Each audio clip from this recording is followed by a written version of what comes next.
This afternoon, news broke. Utah Jazz potentially shopping star shooting guard Donovan Mitchell. And what do we make of this?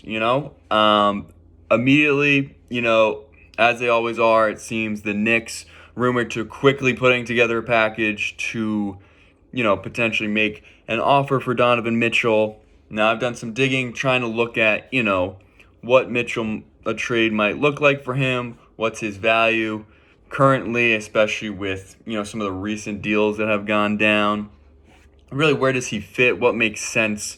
And to be honest, I mean, with a guy like this, the money isn't exorbitant. It's like 30 million. It's not the hardest number to reach in terms of trying to compile contracts to. So that could be good in terms of, some teams trying to reach that number, because in some cases that can just be really hard to do. But he's only on, his first kind of major extension.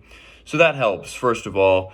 But, given really the one trade that is kind of, completely turned the trade market upside down is Rudy Gobert to Minnesota, and the essentially 5 first-round picks that were exchanged for the Jazz center. And now that's like, what does that make Kevin Durant worth? What does that now make Donovan Mitchell worth? And you can argue whether Donovan Mitchell is a better player than Rudy Gobert. Obviously very different prototypes, but didn't show a lot of, flash in terms of the past playoff series they had against Dallas. Really lackluster defensively. And, you have to wonder, is this the kind of guy you want? And if you're giving up a Rudy Gobert size package for him, is he going to vault you into that top tier of contenders? Or, is he not someone you can trust? Now, to be fair to him, pretty much his entire career in Utah, he has been, the main scorer, the main facilitator, shot creator, and, never really had a secondary scorer. So if you put him in a different environment, I think that would definitely show different sides of Donovan Mitchell that we haven't seen quite yet. And especially a team that needs a secondary ball handler or even a primary ball handler. This could be your guy necessarily, and I'd love to see him kind of play with a team that has, some guys that can score off the dribble and get buckets on their own versus, having him kind of forced to create offense all of the time. But I do think, with all that said, it is a pretty short list of teams that can realistically, put together something that might make Danny Ainge, consider it. Because after the Gobert trade, he's obviously going to try and gut your team. He's going to look for all your young assets. He's going to look for as many draft picks as possible. Especially if they're going for a rebuild, they're not looking for kind of that star, which, the Nets are kind of looking like with Kevin Durant, which obviously opens up the floor for maybe there's a 3-way deal somehow where, Donovan goes to Brooklyn, Kevin Durant goes elsewhere, and, Utah gets draft compensation and, some young potential either rookies or, up-and-coming guys. And that's fair. Whether that's realistic, whether they can find the right third team, remains to be seen. And whether, because the list for teams that can offer something for Kevin Durant is also very short too. So, compiling that with kind of adding the whole Donovan Mitchell element to it could complicate things. But in terms of just teams that could make sense, that have the assets, I would say, the Knicks, again, as they were rumored to be. You look at, if I'm Danny Ainge, I'm going to ask for Emmanuel Quickly, Cam Reddish, Obi Toppin, even Mitchell Robinson, potentially someone, those younger kind of tier guys. Whether RJ Barrett, I mean, if you're Danny Ainge, you might as well throw that out there as well. Whether that's worth it for the Knicks kind of depends on how you see RJ Barrett's upside and what you've seen from him so far in terms of, how he projects in kind of as he enters his mid-20s in the prime of his career. And is it worth, upgrading now for Donovan Mitchell to a guy that could turn into basically Donovan Mitchell down the road. So New York, obviously, they have picks as well. They have that young core that they could also, look to move.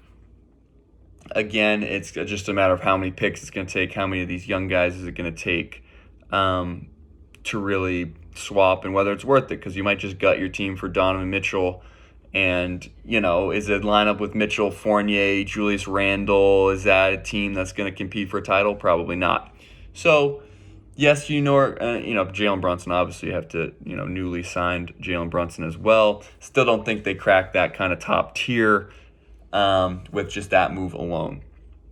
Another team to consider, I think, is the Cleveland Cavaliers. You look at a potential sign and trade with Colin Sexton, obviously a young player, could be intriguing for the Jazz. You could also throw in Isaac Okoro, who's still only 21, more of a defensive-minded guy. That makes sense. And then, Lauri Markkanen's only 25. Could throw him in there. The Cavs could potentially also part with Jared Allen because they have Mobley and Love and Markkanen. They have some size already. Whether that moves the needle for the Jazz could be. You kind of already just getting a younger version of Rudy Gobert, though, and if they want to go in a different direction, then that's fair too. But I think the Cavs could be a sneaky pick here because already with Garland and Mobley, you have two kind of franchise cornerstones. And it seemed like, as they kind of got into the play-in and whatnot, it was really relying on Darius Garland to make things happen. If you pair him with Donovan Mitchell, then you're looking at two, pretty elite shot creators and scorers that can make things happen. And then Mobley, obviously, being off ball, doing pick and roll stuff, and also maybe covering up if Donovan Mitchell isn't the defender that he once was, can cover that up as well. So Cleveland, I could see that fitting. They also have the picks. They, qualify for the Donovan Mitchell sweepstakes for sure. And another team I'll throw out there is the Toronto Raptors, who have been kind of hovering around Kevin Durant, but maybe, if the price is too high, maybe they look at Donovan Mitchell instead. Another guy, that they can add to the backcourt of Fred VanVleet.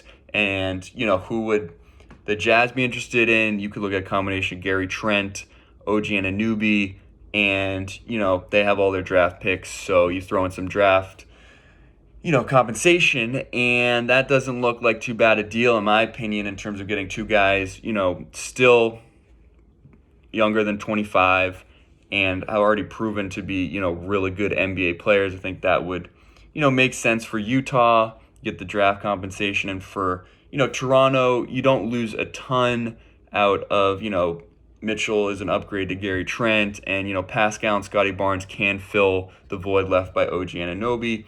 So, if the Nets keep constantly asking for Scotty Barnes, Raptors are reluctant to, give him up. Maybe this is an alternative.